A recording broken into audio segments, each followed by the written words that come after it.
Yes, I'm Ormandy from Google, and this is my talk. So basically, I'm going to be talking about some ideas that we've been using in exploring at Google to do with fuzzing. The general idea is that while a lot of research is being named at fuzzing, in general, this is towards making smarter fuzzers, making them have better understanding of protocol and states that a program can get into. We generally consider this idea might be the wrong direction, and that more research should be put into making software generically less smart and removing the protocol that it supports and just making it just a stream of bytes that's no different from just reading random data. So yes, I've been calling this making software dumber as opposed to making fuzzers smarter. So in its purest form, fuzz testing is really entirely blind to context and the protocol. As it was originally designed by and documented in, I think it was the 70s by Barton Miller and colleagues. It was basically just output a stream of random data and pipe it into random Unix commands and see what happens. So surprisingly, this always turned out to be remarkably successful. But it's self-evident, really, that you can't apply this to anything more than the most basic software. Originally, it was piping random data into things like grep and awk and so on, seeing what happened. But clearly, that's not going to be much use against a web server that requires a full protocol header and so on before it does anything at all. So applying the core principles that made fuzz testing so useful in it when it was designed has been, it continues to be an active research topic, and trying to apply these principles to more complex software. So the earliest attempt at introducing structure to fuzz testing was probably block-based fuzzing. In using this system, you basically define data structures that the protocol understands or the program will pass, and these are called blocks. And then the fuzzer will basically assemble blocks in a random order, or mutate them, or break whatever rules you've defined. And this way, it has some basic way of communicating with the program, and it can try and break it this way. The most notable example was Spike by Dave Eitel. And who, of course, at the time broke pretty much everything. I think he's most famous for probably the Microsoft RPC stuff, and also IIS and similar things. Another way of extending fuzz testing to apply to more complex protocols is model inference-assisted fuzzing. Basically, with model inference-assisted fuzzing, you have a detailed protocol specification, usually in the form of something like a BNF for the protocol. And then the fuzzer will pass this specification and generate protocol streams that break these specifications in some subtle way to try and explore the program attack surface and break it in interesting ways. So once it's passed the specification, it can deviate subtly from the specifications, and this is where interesting bugs are found. So model inference-assisting fuzzers continue to expose serious implementation flaws in lots of software. The most notable example at the moment is probably Protoss. These guys, I think they're from CertFI. They produce test suites now and then for various protocols using this method, and when they release, they tend to break quite a lot of stuff that it's aimed at. They release things like HTTP test suites, and I think recently they broke zip and other compressors. It's pretty cool stuff. So model inference-assisted fuzzing is obviously a leap forward from just the devy random stuff that fuzz testing began with. But reliance on accurate protocol specification presents a number of problems. It's expensive to write these specifications. If you're lucky, the vendor will provide a specification, or it'll be available in the RFC. But in general, these are pretty useless because they don't follow a strict format. In RFCs, they generally use augmented BNF, but whenever there's something that's particularly hard to describe in BNF, they tend to just put a comment and explain something in English, which obviously isn't much use. I think one of the harder things is in ABNF that it's impossible to say you want a complement of something. So you can't say this could be anything except for this, everything from this set apart from this. So people just tend to write that in English, which is obviously useless and impossible to pass. Another problem with this is it's only really possible to model the specifications that the vendor has documented. If there are some undocumented features or debugging features, or you're fuzzing an HTTP server based on the RFC, but it supports some proprietary features that the vendor hasn't documented, then you're pretty much in trouble because there's no way you're going to touch this stuff. And this is unfortunate because this is where a lot of the bugs are going to be in the stuff that's not touched by many clients. There's also a problem that if you're using, for example, and the HTTP specification to fuzz an HTTP server, then if the web server you're fuzzing doesn't support something like DAV, then you're going to be wasting a lot of time fuzzing this stuff because, I mean, a large portion of the protocol describes this stuff. So you're basically just going to be hitting a very small amount of code and not getting much fuzzing done.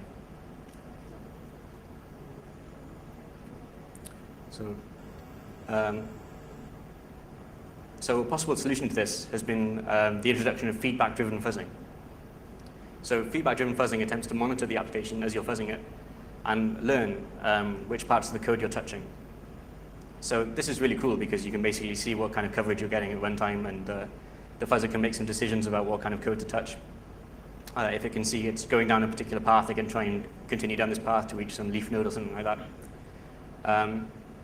So most implementations that I'm aware of will either use things like F instrument functions in GCC, which is a nice feature that allows you to define callbacks when new functions are called. It installs this at compile time, so that whenever a function is called, it'll call your callback. Or using, alternatively, you might use DBI, dynamic binary instrumentation. So at the moment, there are 3 major DBI frameworks in use. There's PinTool from Intel, which is some pretty cool technology, but it's available for Linux and Windows, but unfortunately it's proprietary. And DynamoRio, which until recently was proprietary, but then I've released it under a very liberal license, which is pretty cool. And it's pretty exciting stuff. There's also libvex and Valgrind from Julian Seward from the Valgrind project, which because it's open source, it's quite useful on Unix platforms, whereas the only other alternative was Pin or DynamoDB, which were proprietary until recently. On Windows, it's also quite popular to use homebrew techniques, which is generally write an IDA script to spit out basic block boundaries, and then insert software breakpoints at runtime, and then just use the wait for debug event thing that Windows provides. It does the same job, and it works, and it generally performs better than DBI as well. So if that's something you're interested in, it's quite useful. Some notable examples of feedback-driven fuzzing: Bunny the Fuzzer by Al Kamtov. He used F instrument functions from GCC, and EFS from Demott, which is evolutionary fuzzing system, I think. And he used basic hill climbing and feedback to try and improve fuzz coverage. So this has proven to be pretty effective, and it's really exciting stuff to be able to sort of design this into a fuzzer and see what kind of stuff we can do. So I've been convinced that model inference-assisted fuzzing is useful and perhaps a useful way to go in trying to fuzz more interesting software. But it's still really expensive to set up. You still got to put a lot of effort defining these specifications. And how it should interact with the software that you're trying to fuzz. So I've been working on an alternative solution that I'd like to replicate the same kind of success of model inference-assisted fuzzing, but without this overhead. So I've been trying to use this to explore proprietary software and undocumented features, and to explore interesting features of software that perhaps hasn't been touched by fuzzers before. It's also useful for, as the Protos project proved, they've been able to automatically generate test suites for programs that apply generically and tend to find bugs even if they haven't looked at the original software. I've been able to generate pretty good quality regression test suites just using these techniques. So I've been using this method to find real security problems, and I've been able to break quite a lot of stuff this way. So inspired by these ideas, things such as Protos, CFS, Bunny, Sage from Microsoft Research. Microsoft never released Sage, by the way, but they published a paper on it, which sounded pretty cool. It's pretty much required reading if you're interested in sort of the future of fuzzing. So initially, in order to get feedback during fuzzing, I simply hooked GCC's built-in GCOV support. So GCOV is GCC's coverage and instrumentation backend. It's not supposed to be exported, but because obviously all the source code is easily available and the symbol is exported, you can simply override these symbols and use them yourself. Basically, at runtime, they pass you every object file, passes you a structure, and you can make a linked list out of them, and then it points to things like counters and so on. It's really useful. GCC then modifies every basic block in the program to increment a counter, and then you can, when you get control back, you can see which counter was incremented and what code has been touched. So it's really fast. It's really it works at the basic block boundary, and you can get all kinds of great information from it. So this works, and and I found it perfect for my use. But unfortunately, the drawback is that it'll only work with software that I've got the source code for, and it's mostly pretty Unix specific. You can use it on Windows as well. GCC is obviously available for Windows, but the support is pretty limited for some of the stuff. And so as the DBI framework's a cross-platform, I basically get Windows support for free once I've implemented this code. So I've been able to apply a lot of my ideas to Windows as well, even though I'm pretty much a Unix person. Because I use these cross-platform DBI frameworks, I could get these to work on Windows very easily. So the idea that I've been starting with is called corpus distillation. So inspired by the idea of inference-assisted fuzzing, corpus distillation basically is an idea to try and rebuild the protocol specification just by observation of the software. So the realization that brought this on was really that if you consider any program or any input to be basically just a set of elements from the universe of source code lines that make up the program, then you can define any input as a set of these lines, like the input, the blocks or source code lines that it touches as it's processing this input. So you consider using this idea, you consider that the input X is basically just a subset of lines from the program that you're executing. And then we can apply some interesting set theory to this and do some cool stuff with it. So Sage from Microsoft Research, as I mentioned before, had some similar goals to this. They also wanted to generate test suites, but they approached it in a much different way. They basically used constraint solving to try and rebuild how the program was working. But I wanted to avoid this. I'll explain why later. So basically, if this is my pretty rubbish diagram. If the program that executes these lines while you're processing an input, then we consider this input basically the set of those lines, and the contents of the input don't really matter. It's just a set of octets, and who cares what they are? All I need to know is that when the input is decoded, these lines are executed, and yeah, now I can use simple set theory to manipulate the corpus in interesting ways. So basically, how I did this was. My technique was basically to collect a lot of samples from the public internet.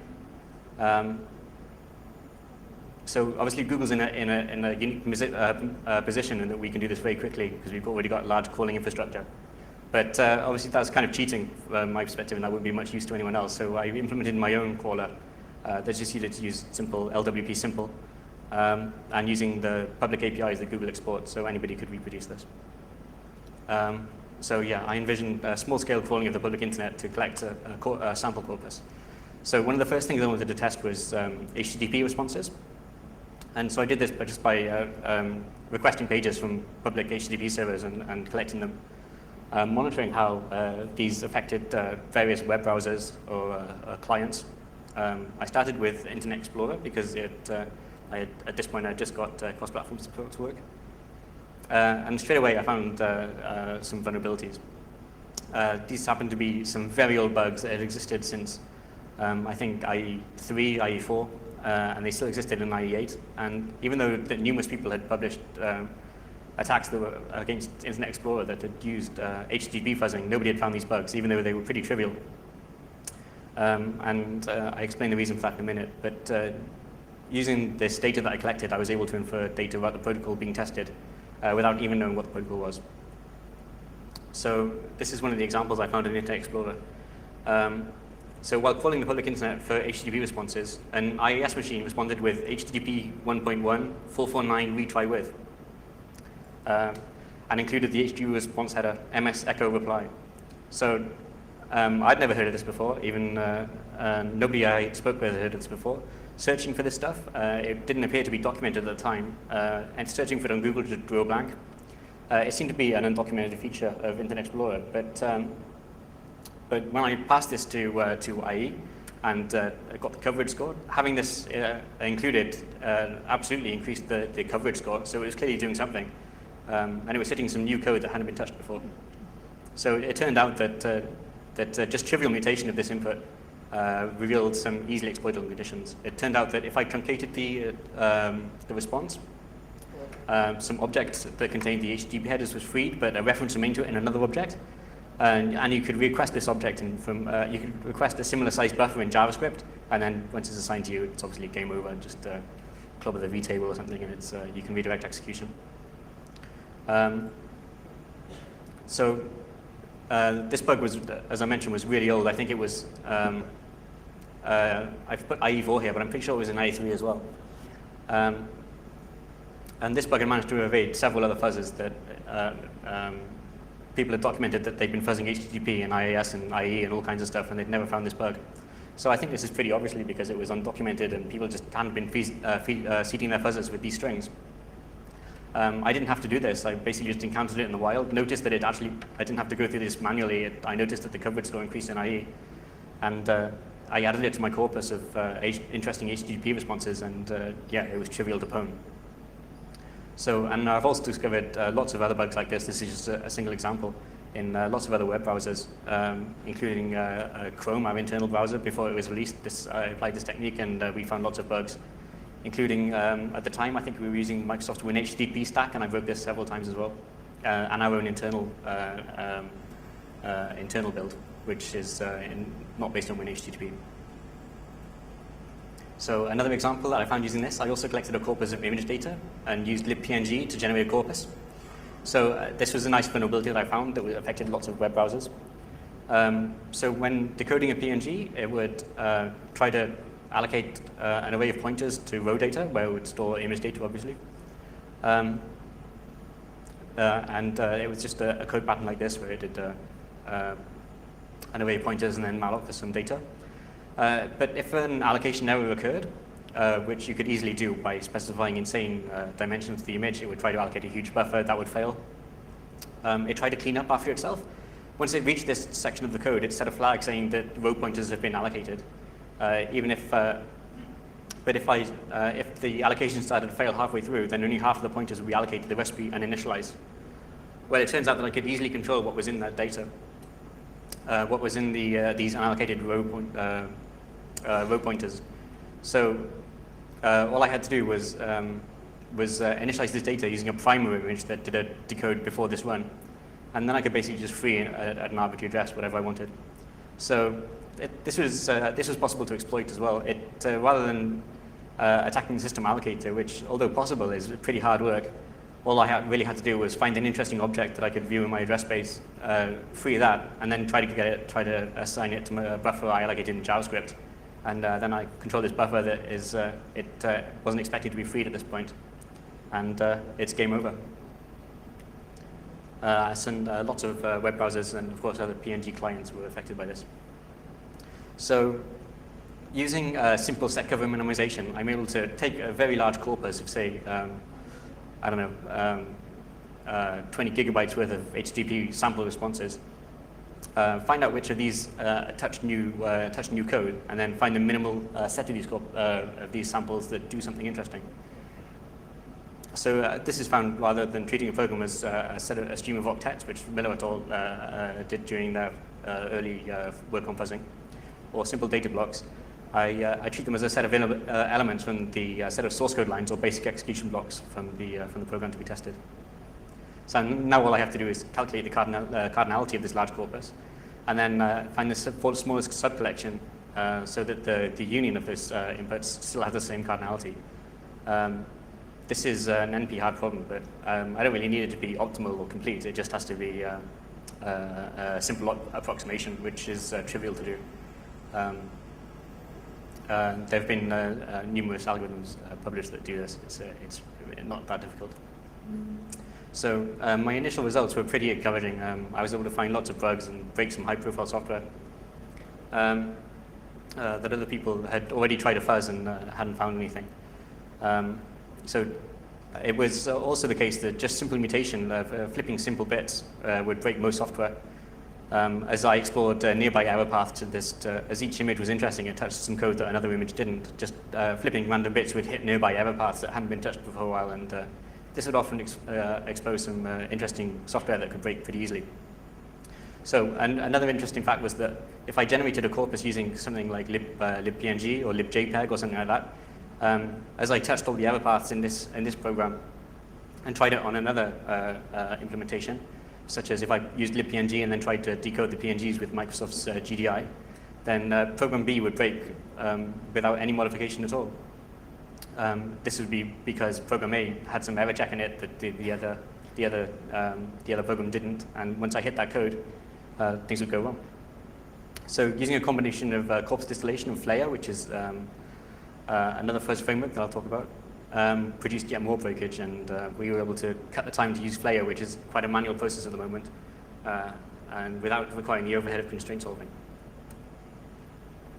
So yeah, this proved to be a useful way of proving that all the cases and errors handled in one program were also handled in another. So I'd use an open source library and then try that against Microsoft's library and then see which one of those broke. So if Microsoft didn't include a check for any of the checks that were in libpng, then I'd find it and it would break. So in multiple cases, we were able to break a new implementation just by trying test cases that hit the checks in one implementation. So if they hadn't considered this case, then that would just crash straight away.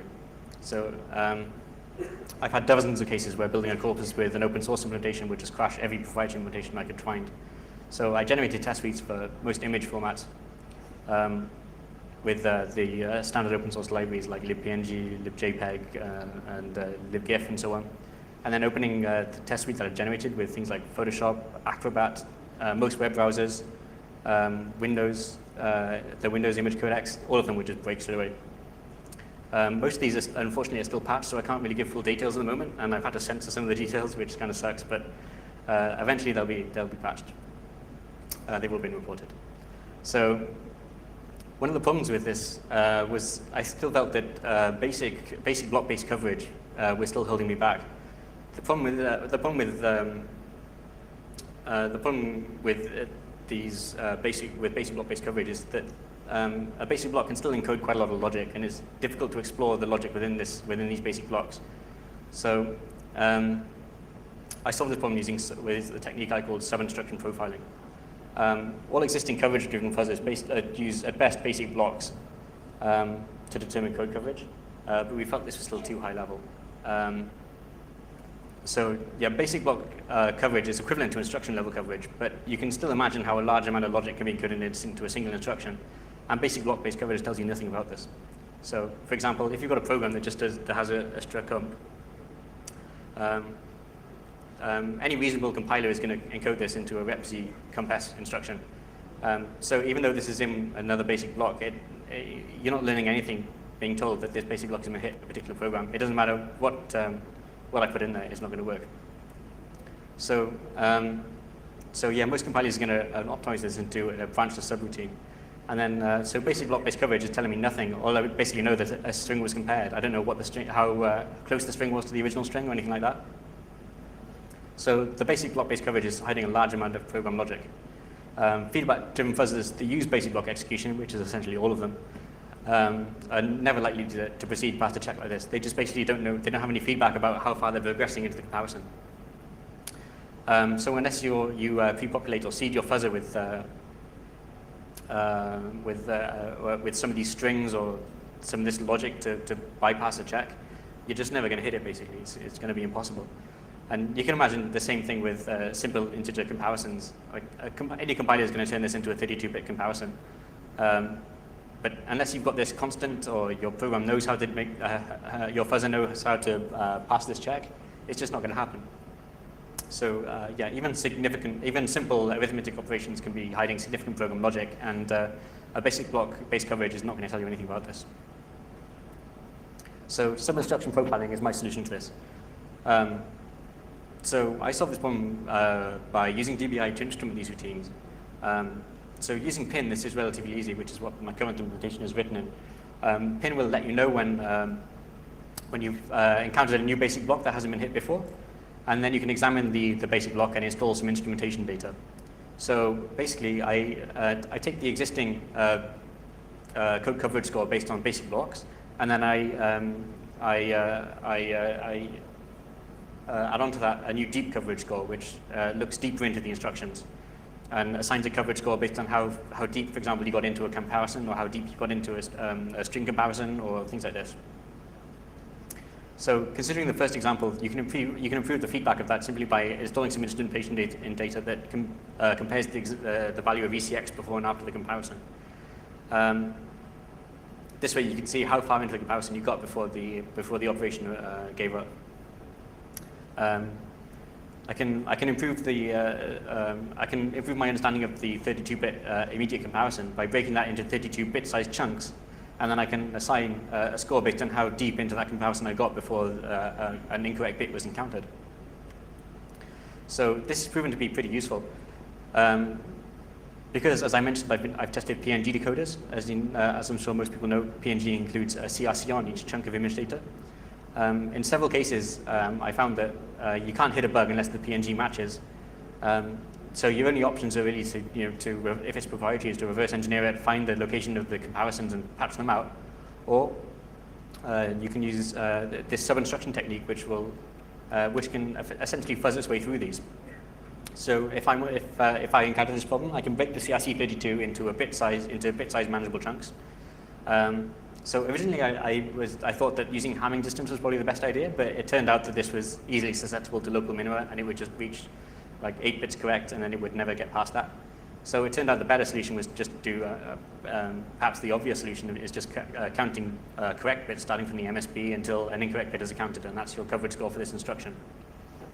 Now I can use this feedback in this instrumented comparison to let the fuzzer know how deep it's getting, and now it knows when it's reached a new bit that it should start trying to find more based on this, and then continue until it's reached past it. And this way I was able to reconstruct CRC32s without any knowledge of the CRC32 algorithm or any understanding of what I'm doing. It's not important. I just have to know that I'm getting deeper into this comparison than I was previously.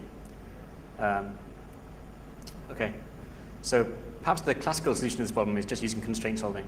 And people have implemented this, including FuzzGrind, which is based on Flare, which is our project, and Sage, which is Microsoft Research. They use constraint solving to try and work out whenever they hit a point, how do they reach this by going back through the code path and working out how to get there, or seeing the future code paths and working out how to get there. It's a very nice and elegant solution, but the problem is that it's very slow. Most implementations sometimes give up after a certain amount of time, and it's just it turns out that even though it's very elegant and nice and perhaps the correct computer science solution, it just isn't very practical in my experience. And I found that I can get similar results with better performance just using stochastic hill climbing and this sub-instruction profiling technique. So basically I try to get deeper and deeper coverage into it, and whenever I reach a new bit, whenever I get a new correct bit or correct byte correct, I just restart the process and start hill climbing again, which is reasonably easy to implement, and it works. It works and performs just as well as constraint solving techniques that I've seen. So I've experimented both. I work on Flare, and other tools have allowed us to evaluate it, and I'm pretty sure that we're onto something here. We've got some good results, and it's been working really well. So yeah, so practical experience suggests that this constraint solving, although it's more elegant, performs poorly and produces no better results than sub-instruction profiling. So my implementation of sub-instruction profiling is called Deep Cover. It's currently using PIN. But now that Dynamo Rio has been released under a really favorable license, that I plan to port it and and make it available under using this license. So I've been using this technique to make large amounts of logic much simpler and make everything more fuzz-friendly. And we've been able to break some surprisingly complex logic using these simple mutation techniques and some feedback from our program. So I've eliminated constraint solving from my fuzzing, which I've considered a major bottleneck for a while. And in lots of current research that plug constraint solvers into fuzzing, I found that this is a bottleneck holding them back from really finding some excellent results. So I've had some demonstrations, but unfortunately I've had to switch laptops and my demonstration won't work here, but I've been able to find some really amazing bugs using this technique. I've been able to find remote ring zeros in Internet Explorer, for example, because it exposes, as Microsoft puts some of the image handling code into GDI, which is inserted into the kernel. I've been able to just visit a simple web page and find remote ring zero exploits, which are currently being, I've reported to Microsoft, and I think they're going to be fixed this Tuesday, or maybe next patch Tuesday, or something like that. So Flair is a framework that I've been working on with Will Drury at Google. It's based on Valgrind Vex, and basically the idea of Flair is to instrument programs at runtime and strip away the complexity of the protocol, so that it looks no different from dev random. So we did this by extending the defineness check that's used by memcheck and others. If you use Valgrind, you know that it prints out if you've touched undefined memory. It lets you know the address of that, and we extended that check to essentially taint any input that an attacker can control. So Flair takes a regular application that passes some complex data, and it'll make dev random an effective fuzzer. So you can just pipe dev random into I don't know, Apache, and it'll find bugs. So at the moment, this is a very manual process. We published this idea in Usenix, and others have extended the idea, such as people have added constraint solving into it and things like this. And we think there's really some exciting potential for more research in this area. So how does Flair work? It taints the user input, and it traces its flow through the application with bit-level precision. So Flair monitors when a tainted condition is tested, and it can tell whether the path should be taken or not. Because it's using DBI, you can flip the condition and choose which path to take. So Flair knows when an application is making a decision based on something that an attacker has provided it. So we implemented some simple heuristics, and now we can make it decide whether an attacker should have taken this code, whether the code should take this code path or not. And so we can explore even more at the program. And this way we try to reach as much program as possible using coverage data. So we've found major vulnerabilities using this technique in things like OpenSSL, OpenSSH, libtiff, libpng, and lots of others. So Flair just basically strips away the protocol and making dev random an effective fuzzer. We've been combining these techniques together to really get some excellent results. And we think this is, especially DBI fuzzing in general, is a really exciting research area with lots of cool stuff going on at the moment. So unfortunately, I had some demos to show, but I can't show them from my laptop. So that's the, I'm afraid that's the end of my presentation. Okay, that's it.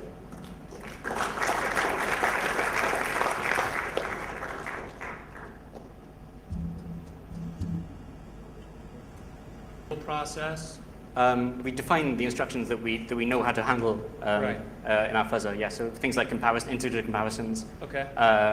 String comparisons, anything like this. We search through it whenever we hit a new basic block. Right. We analyze the basic block and look for any instructions that we know how to handle, and we can assign a deeper instruction coverage score to. Okay.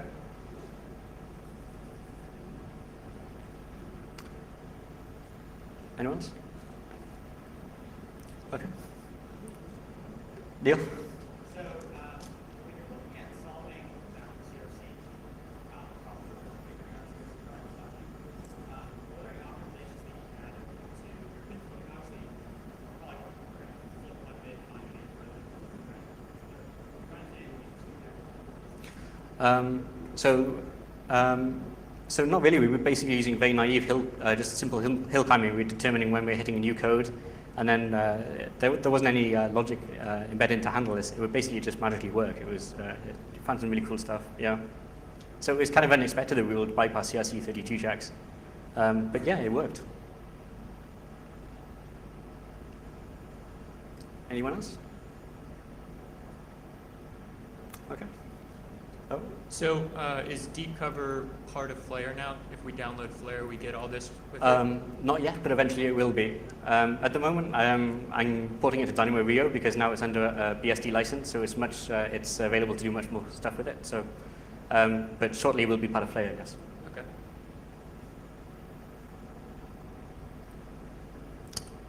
Okay. Thanks very much.